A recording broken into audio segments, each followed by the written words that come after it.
collègues, j'accueille donc en votre nom les membres de la Commission des affaires sociales. Madame la rapporteure générale de la Commission des affaires sociales, Monsieur le rapporteur général de la Commission des finances, Madame la présidente, chers collègues, nous avons le plaisir d'entendre notre ancienne collègue Catherine Deroche, que le président du Sénat envisage de nommer au Haut Conseil des finances publiques.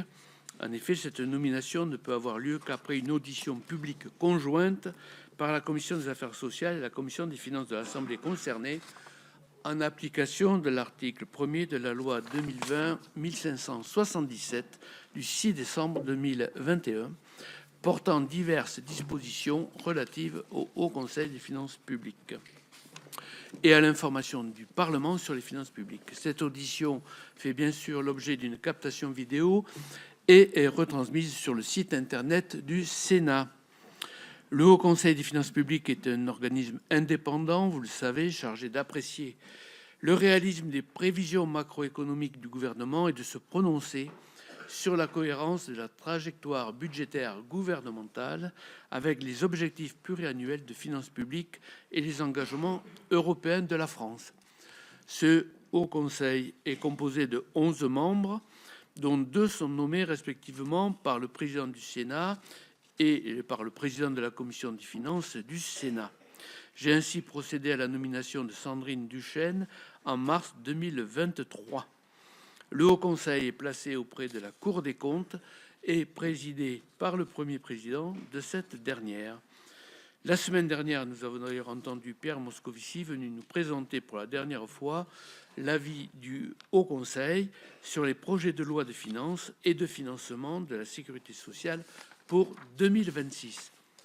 La loi organique prévoit désormais que lors de chaque renouvellement, le membre succédant à une femme est un homme et celui succédant à un homme est une femme. Alors, c'est pas, je pense, la seule raison de votre désignation, ma chère collègue. Mais ça joue forcément, en tout cas, d'une certaine façon. Notre ancienne collègue Catherine Deroche est donc proposée pour remplacer notre ancien collègue Éric Doligé. Il va de soi que les membres du Haut Conseil des finances publiques doivent faire preuve de la plus grande indépendance vis-à-vis du gouvernement, dont il s'agit d'évaluer la sincérité des prévisions, mais également de la plus grande compétence, et je ne doute pas que ce soit le cas, de Madame Deroche, médecin cancérologue, qui fut, après un long parcours d'élu local, présidente de la Commission des affaires sociales du Sénat d'octobre 2020 à septembre 2023. Avant que Madame Deroche ne nous présente sa candidature et nous expose sa conception du rôle du Haut Conseil, je cède la parole à notre collègue Pascal Gruny en remplacement du président de la Commission des affaires sociales. Merci, Monsieur le Président. Mes chers collègues, je salue les rapporteurs généraux, cher Jean-François, Elisabeth. Alors, je suis heureuse de l'organisation de cette audition commune à nos 2 commissions. Nous sommes également heureux, particulièrement pour la Commission des affaires sociales, de recevoir, bien entendu, à cette occasion, Catherine Deroche. Comme vous le savez, en matière de finances publiques, la Commission des affaires sociales est attentive à ce que le sujet soit bien traité pour l'ensemble de ce que l'on appelle les administrations publiques et pas uniquement pour ce qui concerne le budget de l'État. Au regard de votre parcours, au cours duquel vous avez notamment été rapporteur pour la branche maladie, puis présidente de la Commission des affaires sociales, je ne doute pas que vous aurez une vigilance très particulière pour ce qui concerne les finances sociales. Je serai donc heureuse de vous entendre développer les raisons qui ont motivé votre candidature pour siéger au sein du Haut Conseil de finances publiques. Je n'ajouterai qu'une question à ce propos introductif. Selon vous, l'absence de perspective de retour à l'équilibre de la sécurité sociale dans les prochaines années rend-elle illusoire l'objectif d'extinction du trou de la Sécu par la CADES, un sujet dont vous avez souvent parlé lors de votre présidence de la Commission des affaires sociales? Merci. Merci, chers collègues. Madame l'impétrante. Alors, faut que je retrouve mes réflexes, c'est là. Oui. Écoutez, tout d'abord, vous dire le plaisir que j'ai de me retrouver ici, dans une configuration un peu particulière, puisque c'est moi qui vais être mise sur le grill, si je puis dire, ce qui n'était pas habituel, et surtout heureuse de retrouver nombreux visages connus au sein de cette audition. Alors, je n'ai pas posé ma candidature. C'est en effet le président qui m'a demandé fin septembre si j'acceptais sa proposition de siéger au sein du Haut Conseil des finances publiques en remplacement d'Éric Doligé, puisque, comme vous l'avez dit, Monsieur le Président, il fallait une femme pour le remplacer.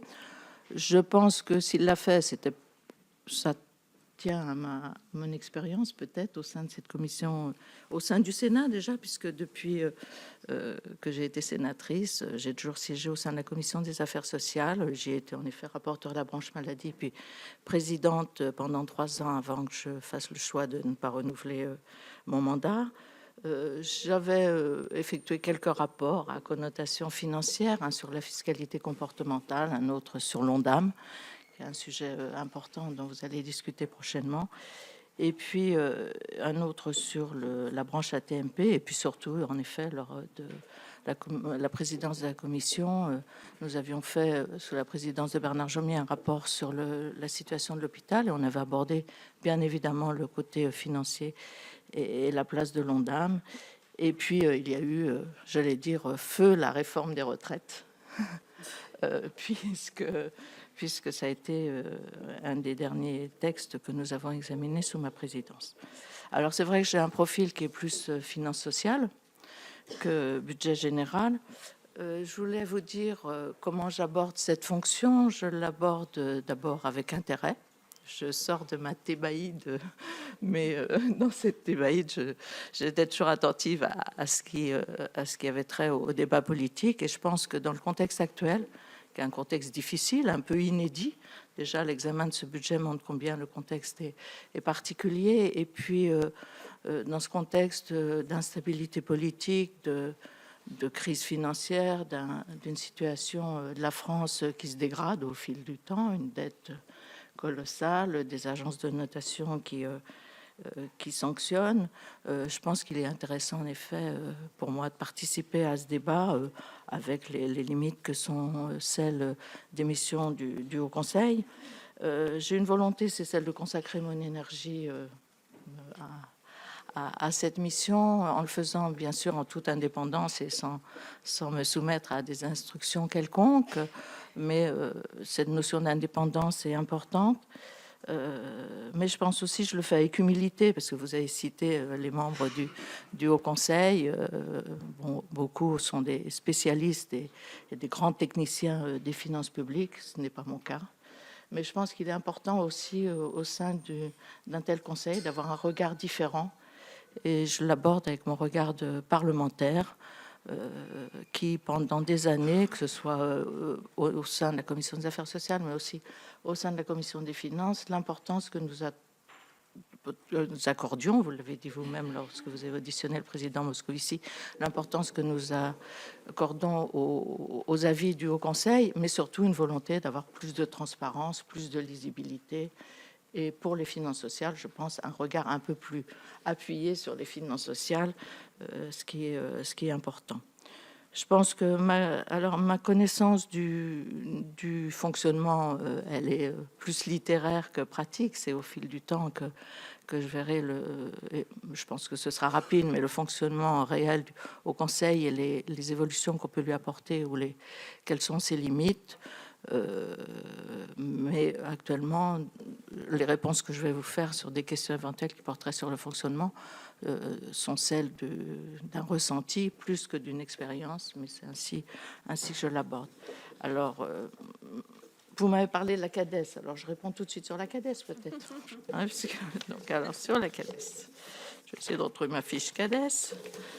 Alors, sur la CADES, alors c'est vrai que la COS, qui est l'Agence centrale des organismes de sécurité sociale, alors qui maintenant s'appelle différemment URSSAF, Caisse nationale, je trouvais pour ma part que le terme de la COS était plus lisible et plus clair.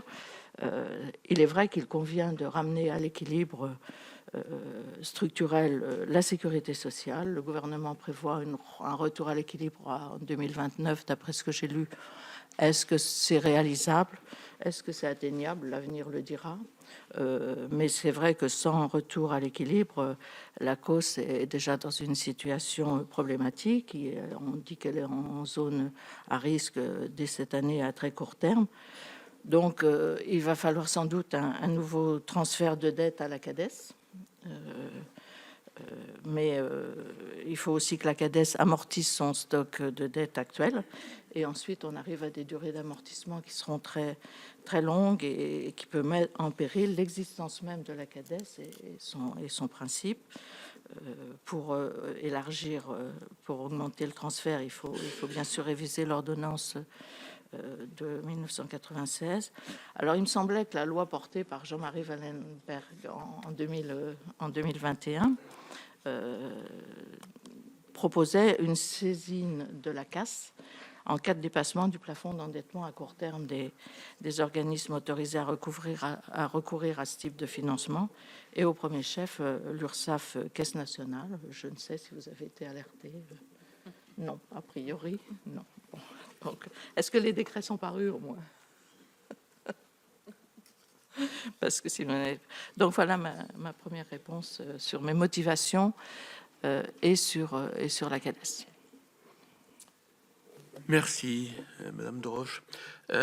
On va rester, puisque vous avez cette coloration finance sociale, on va passer la parole tout de suite, avec l'accord de Jean-François Husson, à Madame Doineau, rapporteure générale de la Commission des affaires sociales.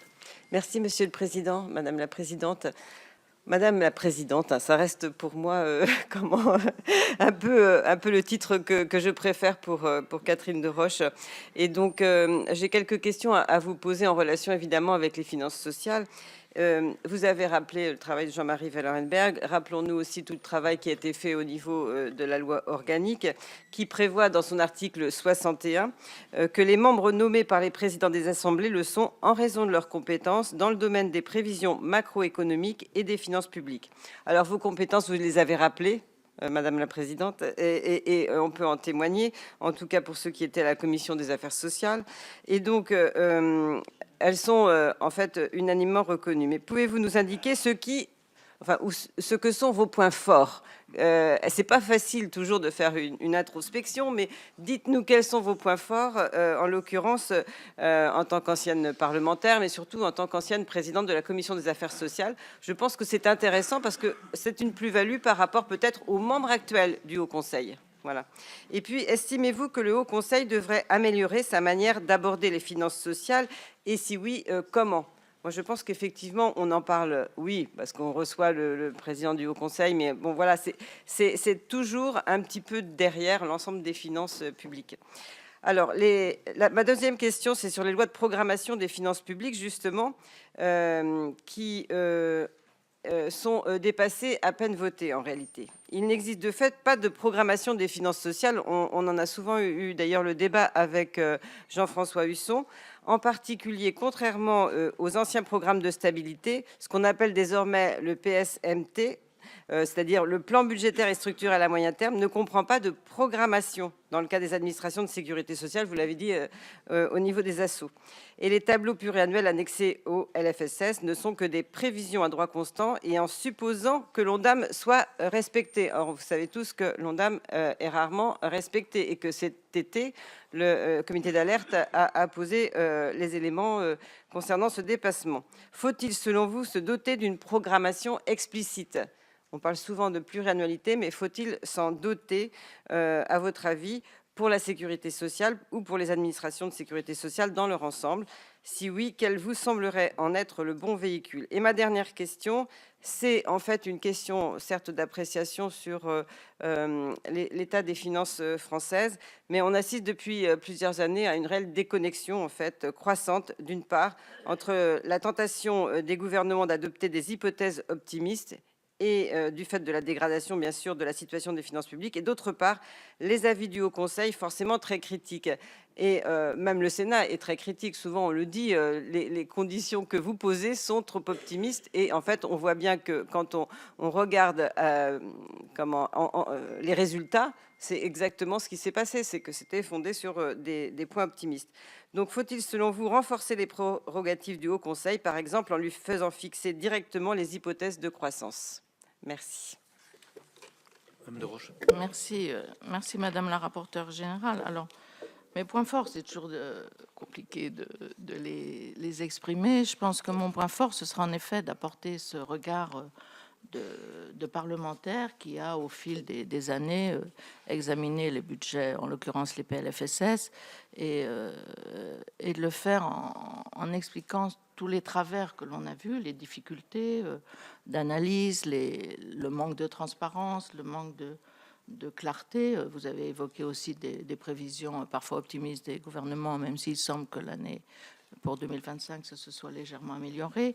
Je pense que mon point fort, il résidera dans ça, dans cette expérience de parlementaire, qui sera un peu, en effet, atypique, si je puis dire, au sein du Haut Conseil, où là, je vais être cadré, si je puis dire, par des grands spécialistes, que ce soit au niveau des membres de la Cour des comptes, qui sont membres du Haut Conseil, mais aussi des personnes désignées qui sont soit des économistes pour le CESE, soit des membres qui ont une compétence financière et bancaire importante.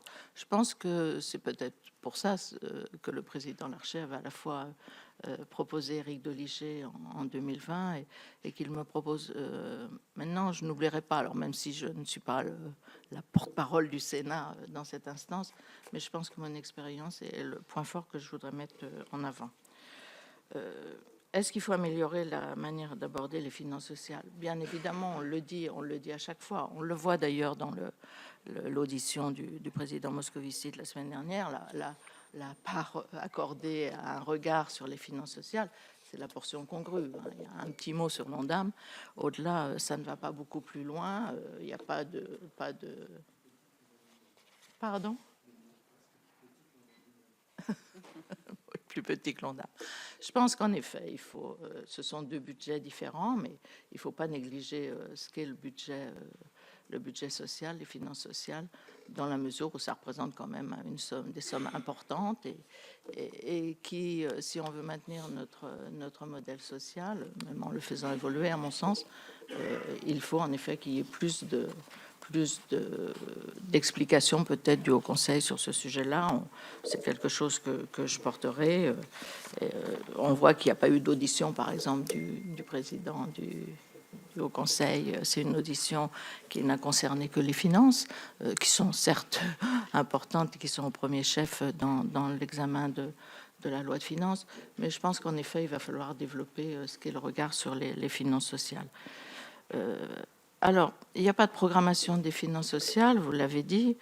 Je pense que ça pêche au niveau des tableaux annexes de la LFSS, dans la mesure où ce sont des prévisions à droit constant qui supposent que l'Ondam est respecté. Alors, j'ai regardé votre boîte à outils que vous avez sorti récemment avec des points d'accord avec Madame Raymonde Poncet-Monge, entre vous-même et Madame Poncet-Monge, et vous proposez d'adopter annuellement une programmation à moyen terme des recettes, dépenses et du solde de la sécurité sociale qui remplacerait ce qui est, à mon sens, dans les annexes de la LFSS, de façon à avoir une véritable programmation. Alors, pour avoir cette véritable programmation, en effet, on peut s'appuyer sur d'autres organismes. Il y a le comité d'alerte, bien évidemment. Je vu que la CNAM, d'ailleurs, proposait que le comité d'alerte chapeaute un peu l'organisation de l'Ondam. La construction de l'Ondam, ça me semble une solution. Et puis, il y a aussi les 3 hauts conseils qui sont sollicités, mais qui, eux, sont quand même plus, non pas sur des prévisions ou des programmations de recettes de dépenses, mais plus sur comment revenir à l'équilibre par les points que l'on peut développer. Mais il est évident, en effet, qu'il faut une programmation parce que faire quelque chose à droit constant et surtout en respectant un Ondam qui n'a jamais été respecté. Et là, j'ouvre une parenthèse qui sort un peu mais je ne vois pas comment l'Ondam actuel serait respecté. Bon, ça, c'est quasiment impossible, sauf à creuser la dette. Je ne vois pas comment le montant actuel serait respecté. Alors, la déconnexion entre la tentation des gouvernements d'adopter des hypothèses optimistes et les avis du Haut Conseil, qui sont très critiques, c'est vrai que ça a été posé d'ailleurs par le rapporteur général lors de la dernière audition. On peut s'interroger parfois, même s'il précise que 2025 a été mieux et qu'au fil du temps, il semble que les choses s'améliorent. On voit bien qu'on est... Alors, est-ce qu'on est à la limite de l'insincérité? C'est difficile de le dire, parce que derrière l'insincérité, il y a quand même une volonté manifeste de masquer les choses, une intention de fausser les choses. Non, ce n'est pas ça. Mais c'est vrai que le Haut Conseil emploie souvent des termes, des adjectifs, qui ont des connotations, une gradation très différente. On parle d'adjectifs très, très variés sur les éléments. La notion de réalisme, quand même, qui est souvent rapportée par le Haut Conseil, est une notion importante.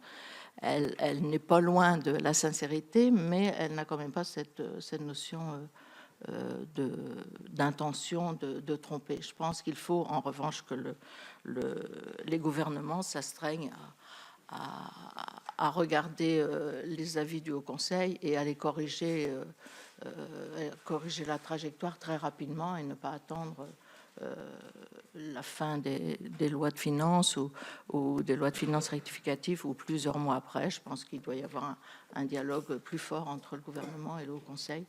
Alors, est-ce qu'il faut que le Haut Conseil fixe directement les hypothèses de croissance? Ça se fait dans certains pays où il y a une institution budgétaire indépendante qui le fait. Moi, je suis partagée. Je pense quand même que le gouvernement doit fixer ses prévisions de croissance. Je veux dire, si alors il n'est même plus responsable de ça, ça devient problématique et ça explique peut-être la situation actuelle. Hein, mais je pense qu'il faut en effet que le gouvernement, mais qu'il y ait un dialogue plus fort et que surtout le gouvernement sache que le Haut Conseil est vigilant et n'hésitera pas à peut-être être plus critique. Ne plus être sympa, comme l'a dit le président Moscovici, mais être beaucoup plus critique lorsque les textes arrivent.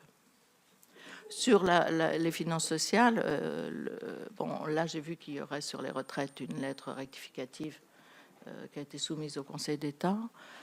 Ça a un peu cafouillé là sur le sujet, mais bon, maintenant il semblerait que le Premier ministre ait fait le choix de la lettre rectificative. Elle est soumise au Conseil d'État. Il semblerait, mais vous allez peut-être me le confirmer, que le Haut Conseil doit également donner son avis sur cette lettre rectificative. Et là, je pense que ce sera devant la Commission des Affaires sociales. Voilà. Merci. Alors, ceux qui souhaiteraient poser une question à Catherine Deroche pourraient le faire. Alors, pour la Commission des Affaires sociales, vous regardez de ce côté-ci et vous inscrivez de ce côté-ci pour la Commission des Finances. Et je passe la parole au rapporteur général des Finances, Jean-François Husson. Oui, merci, Monsieur le Président, Madame la rapporteure générale. Madame la Présidente, à titre personnel, mais je crois que ça a été dit par le Président, le plaisir de vous retrouver ici, finalement, pour une candidature à une fonction importante. 3 questions rapidement. Vous avez évoqué effectivement l'avis du Haut Conseil des finances publiques qui a été rendu et l'audition à laquelle nous avons procédé la semaine dernière et où d'ailleurs au cours de laquelle le président Moscovici a utilisé, c'est souvent, j'appelle ça un vocabulaire diplomatique, on va dire un vocabulaire policier, il est même jusqu'à aller à nous confier que s'agissant de l'avis sur le PLF pour 2024, il avait rendu un avis, enfin le Haut Conseil avait rendu un avis sympa. Donc j'ai noté avec intérêt que c'était un nouveau terme, puisque par rapport à une prévision de croissance de 1,4, quand il y avait un consensus de 0,8, ça peut poser question. Et pensez-vous dans ce cas-là qu'il est important que le gouvernement, puisque finalement, soit il doit prendre des mesures correctives, soit il doit donner des explications complémentaires, et notamment publiques. Et si le Haut Conseil n'est pas allé jusqu'à pour le PLF 2024, il n'est pas allé jusque-là. Est-ce qu'il ne doit pas pouvoir se prononcer, vous l'avez un peu évoqué, sur le caractère sincère ou insincère d'un budget? Quel est votre avis sur la question? Seconde question, il y a une note du Conseil des prélèvements obligatoires de l'été 2025 qui propose 4 axes d'évolution des missions du Haut Conseil. Améliorer l'accès à l'information, développer les capacités techniques internes du Haut Conseil, renforcer la portée de ses avis et enfin accroître sa liberté d'action. Dans cet esprit, avez-vous quelques idées de propositions qui pourraient être retenues pour effectivement accroître le rôle du Haut Conseil? J'ai bien entendu le doute que vous exprimiez sur le recours éventuel à une institution indépendante dans certains cas. Peut-être nous le confirmer. Et puis, depuis la nomination de votre prédécesseur, Éric Doligé, notre ancien collègue, il y a une grande nouveauté puisque nos commissions, il y a désormais la révision des règles budgétaires qui est intervenue en avril 2024. Et de votre point de vue, le nouvel indicateur de la trajectoire de dépenses nette vous paraît-il pertinent? Devrait-on, selon vous, mieux articuler le fameux PSMT, le plan budgétaire et structurel à moyen terme, avec la loi de programmation des finances publiques? On voit bien que ce sont des indicateurs de trajectoire qui sont particulièrement utiles, me semble-t-il, pour le Parlement, parce qu'ils permettent de retrouver ou de donner un rôle finalement de consolidation des prévisions et des trajectoires. Merci. Madame de Roche. Merci, Monsieur le Président. Merci, Monsieur le rapporteur général. Alors, sur la sincérité ou l'insincérité des lois de finances, c'est vrai que le président du Haut Conseil l'a dit, il n'a jamais utilisé le terme d'insincérité, il est resté plus sur des notions de réaliste ou non réaliste. Peut-être cette distinction, je l'ai dit en répondant à Madame la rapporteure générale, peut-être cette notion d'absence de volonté de frauder, mais plus des prévisions optimistes. Alors, on emploie des termes, en effet, qui sont des adjectifs qui ont une forme de gradation assez subtile. On dit c'est crédible, c'est réaliste, c'est plausible, c'est acceptable, c'est atteignable, c'est fragile, c'est optimiste, c'est ambitieux. Bon, le terme sympa n'avait pas encore été exprimé, mais en revanche, c'est vrai qu'il faut se rapprocher de la notion de sincérité, parce qu'on demande à toutes nos collectivités d'avoir des budgets sincères. Et parfois les chambres régionales allument entre guillemets des collectivités, et il serait curieux que l'État ne s'applique pas lui-même ce qu'il demande aux autres. Enfin, c'est pas le seul moment où cette situation existe. Alors c'est vrai que le principe de sincérité, il avait été ajouté au principe plus ancien qui était l'annualité, l'unité, l'universalité ou l'aspect plus. Mais il est devenu quand même maintenant devenu quelque chose d'important. Il a pris le pas sur les autres principes plus anciens, mais c'est vrai qu'il n'a jamais servi à aucun moment. Et il y a une décision de censure d'un texte financier, mais il reste néanmoins un grief, parce que lorsque les opposants à l'issue des textes financiers saisissent le Conseil, c'est souvent sur ce grief d'insincérité. Alors, c'est vrai que c'est une image morale qui est forte, puisqu'elle porte en filigrane l'intention de fausser les grandes lignes de l'équilibre. Faut-il aller jusque-là? Je pense qu'il faut quand même alerter le gouvernement pour que les écarts soient beaucoup moins importants qu'ils le sont. Ils prêchent souvent par optimisme, et je pense que ça a été moins le cas en 2025, mais ça l'a été auparavant. Et je pense qu'avant d'utiliser peut-être la notion d'insincérité, il faut quand même dialoguer beaucoup avec le gouvernement pour arriver à réduire les écarts. Parce que sinon, il faut notamment que les écarts se réduisent assez vite, et comme je l'ai dit tout à l'heure, et pas à l'issue de plusieurs mois. Je pense qu'il est important que les parlementaires puissent discuter d'un budget qui soit correctement fait, parce que sinon, c'est quand même un peu le rôle du Parlement qui est mis en question, et je pense que ça, ce n'est pas acceptable.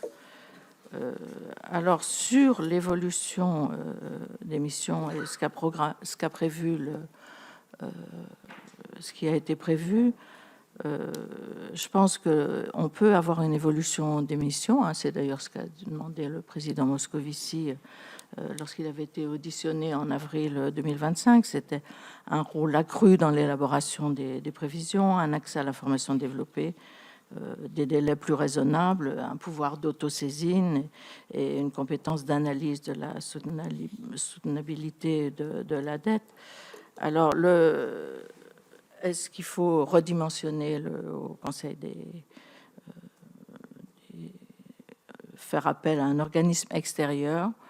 Bon, on est quand même une institution indépendante qui, si elle doit faire appel elle-même à une institution indépendante, je veux dire, on va jamais... c'est pas expression, mais ça peut durer longtemps. Donc, je pense qu'il faut quand même que chacun soit dans ses missions, mais qu'en revanche, il y ait un dialogue plus fourni avec le gouvernement, mais aussi, on n'oublie pas que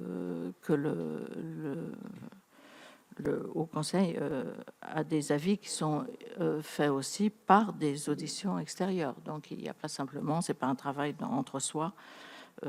Alors, le rapport du CPO est en effet important, puisque il fait une comparaison européenne, et on voit bien qu'il y a en effet entre les États des différences qui sont importantes, liées, je pense, à l'histoire et liées aussi à la structuration des différents pays.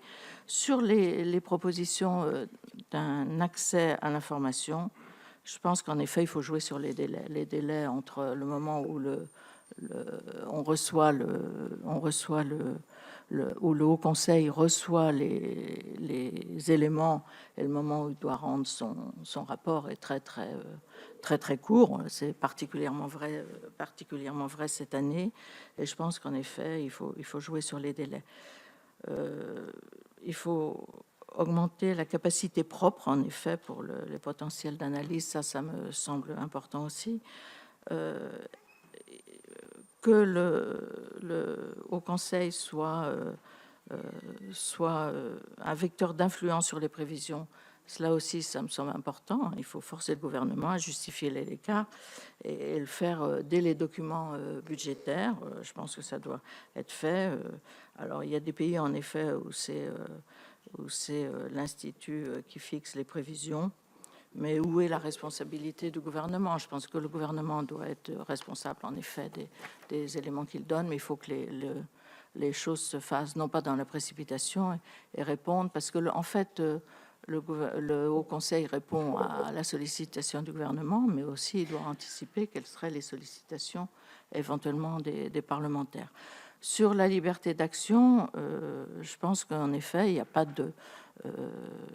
le Haut Conseil ne peut pas s'auto-saisir, mais je pense qu'il pourrait y avoir des avis qui pourraient être émis hors du calendrier des lois de finances. Je pense que... Est-ce qu'il y a une solution à privilégier dans ce que propose en effet le CPO? Moi, je pense que toutes sont intéressantes dans les pistes qui sont proposées. Peut-être la notion de délai, la notion d'alerte me semblent des notions importantes. Alors, sur les notions de... alors, attendez, où est-ce que j'en suis sur l'évolution? Et sur la notion de... je pense que le nouvel indicateur en notion de recettes sur la trajectoire des dépenses nettes est pertinent. Je pense que c'est plus lisible et plus concret que ce qui était avant, et c'est ce que demandent les parlementaires, c'est cette notion de lisibilité et de pouvoir prédire. Alors sur les deux trajectoires entre le PSMT et la LPFP, oui, bien évidemment. Je pense qu'on pêche par cette dilution et cette sorte de cloisonnement entre les différences. Si on veut arriver à avoir une analyse fiable, pertinente, et c'est ce que demandent tous les parlementaires, je pense qu'il faut en effet arriver à avoir des trajectoires qui soient beaucoup plus claires et qui se recoupent. Je pense que je n'ai pas oublié de question. Non. Corinne Bourcier. Merci Madame la Présidente. Bonjour Madame la Présidente de Roche. Merci pour vos propos. Vous avez siégé pendant des années à la Commission des Affaires sociales que vous avez présidée pendant 3 ans. Vous avez examiné de nombreux PLFSS et remis un rapport très remarqué en 2019 invitant à piloter la dépense de santé pour redonner du sens à l'ONDAM. Quelles préconisations feriez-vous 6 ans après pour que nos dépenses de santé tendent à rester maîtrisées? Vous l'avez déjà un peu évoqué, mais je voulais poser cette question. Merci. On va peut-être prendre plusieurs questions. Marc Lamini. Merci, Monsieur le Président, chers collègues. Puis, très content de revoir notre collègue, la présidente Catherine Deroche, où j'ai eu l'honneur d'être collègue à une certaine époque au sein de la Commission des Affaires sociales. Alors donc, je dirais, on est très content. Puis déjà, alors, elle a insisté aussi sur la notion de modestie, humilité. Je crois que c'est des mots forts dans notre société actuelle. Et puis aussi par ses compétences et aussi aborder avec passion ces sujets de finances publiques, tant pour la loi de financement de la sécurité sociale et ainsi que pour le budget de l'État. Alors moi j'aurais juste une ou deux questions. On connaît dans l'opinion publique la Cour des comptes, mais c'est vrai que le Haut Conseil des finances publiques n'est pas très connu, et encore moins dans l'opinion publique. Alors comment un petit peu faire connaître un petit peu les missions de ce Haut Conseil en tant que futur membre, et puis également l'aspect sur la fraude. On en parle beaucoup. Quelles sont aussi les missions et les propositions de lutte contre la fraude fiscale sociale, que ce soit tant au niveau du budget de l'État que sur le budget de la sécurité sociale. Et puis on sait que la tâche est immense et quel est aussi le point de vue donc de Catherine Deroche. Merci beaucoup. Olivier Henno. Oui, merci Madame la Présidente pour ces explications, chère Catherine. Moi, j'ai une question à poser sur le devenir du Haut Conseil, parce que, et bien sûr, il y a la question des avis, et elle est extrêmement importante, mais il y a aussi la question, et c'est là-dessus que je voulais vous interroger, sur le devoir d'alerte. Parce que si on veut exercer le devoir d'alerte, alors on peut pas être sympa si quelque part, hein, c'est pas possible. Il y a une forme d'incompatibilité, et donc et ce devoir d'alerte, comment vous l'envisagez, que ce soit par rapport au dérapage de 2024 où l'alerte n'a pas, à mon sens, fonctionné suffisamment rapidement et de manière assez pertinente, et il en va de même pour ce qui concerne l'ONDAM et les dérapages de l'ONDAM. Donc comment vous envisagez cette forme d'évolution, mais qui exige aussi de la liberté, sur cette question du devoir d'alerte? Je vous remercie. Merci. Grégory Blanc. Merci Monsieur le Président. Je salue Catherine Deroche, que j'ai plaisir à voir à Paris. Et l'angevin que je suis est heureux d'avoir l'occasion de poser cette question.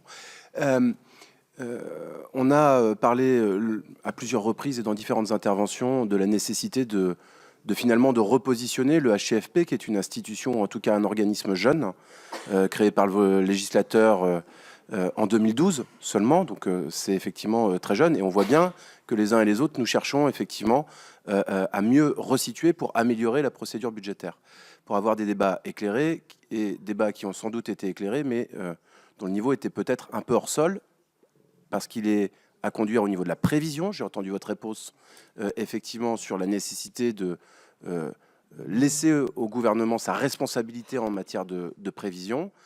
Dans la droite ligne de la question précédente, il y a aussi la question de l'exécution budgétaire. Et je voulais savoir effectivement comment vous envisagiez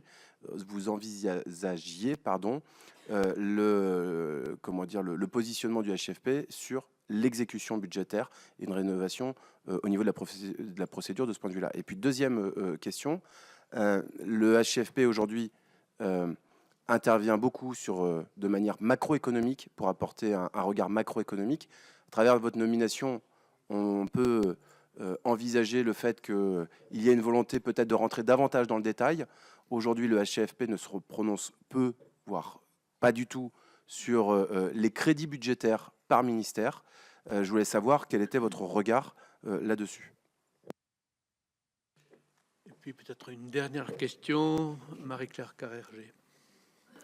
Merci Monsieur le Président. C'est pas tout à fait une question. Je risque pas à exprimer ma satisfaction de retrouver Catherine Deroche ici pour cette audition préalable à sa nomination. C'est pas une audition sur une candidature, mais c'est une audition préalable à sa nomination au Conseil. Je me réjouis vraiment au-delà de questions personne, parce que je trouve absolument décisif que dans cette instance, il y ait quelqu'un qui ait une connaissance fine des finances sociales, et pas seulement les masses, mais aussi tous les déterminants de l'évolution des dépenses pour apprécier le caractère réaliste ou pas de prévision. C'est bien d'avoir, comme il y a au Conseil, des gens qui ont fait des statistiques, mais la connaissance fine des déterminants de l'évolution des dépenses pour les différentes branches, c'est absolument décisif que le Conseil ait une personnalité comme ça en son sein. Et puis, Catherine Deroche, c'est pas seulement ça, mais c'est aussi beaucoup d'humilité, mais beaucoup d'autorité pour justement, dans le respect des institutions et du rôle de chacun. J'apprécie la façon dont vous avez décrit le rôle du Haut Conseil et ce que pourraient être les évolutions, de telle sorte que chacun reste à sa place, en toute indépendance et à sa place. Donc à tous égards, je trouve que c'est une nomination très importante. Et je souligne aussi connaissance des finances sociales, mais aussi de toute la zone de tuyauterie compliquée entre les finances purement sociales et les finances de l'État. Ça, il n'y a pas beaucoup de gens qui sont spécialistes, et c'est très important pour pouvoir apprécier le réalisme des prévisions d'évolution de dépenses, ou pour constater celles qui se sont réalisées, de savoir d'où viennent les écarts à la tendance ou aux prévisions. Je vous remercie. Merci Marie-Claire. Catherine Deroche, la dernière question, qui n'en est pas une, sera facile. Il sera facile d'y répondre, me semble-t-il. Pour le reste. Je voulais remercier Marie-Claire Carrère-Gé, en effet, sur son indulgence et sur ses encouragements. Je pense qu'en effet, j'ai l'habitude plutôt de dire les choses. Je pense que c'est quelque chose qui est resté.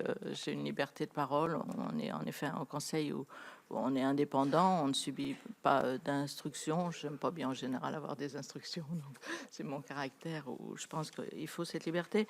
Mais je pense qu'en effet, il est important qu'au sein du Haut Conseil, quelqu'un puisse un peu différer des profils plus techno-finance qui y sont, même si c'est très très important, parce qu'en effet, on est sur des notions budgétaires et des notions financières, mais d'avoir un regard différent, je pense que c'est important. Je pense que c'était celui qu'apportait Éric Doligé. J'essaierai d'être un aiguillon et puis faire aussi, en effet, ressortir ce que sont les besoins en dépenses des finances sociales par rapport au reste, même si tout est lié. Hein. on est sur des dettes qui sont séparées. Ce n'est pas le cas partout, mais je pense qu'en effet, c'est important.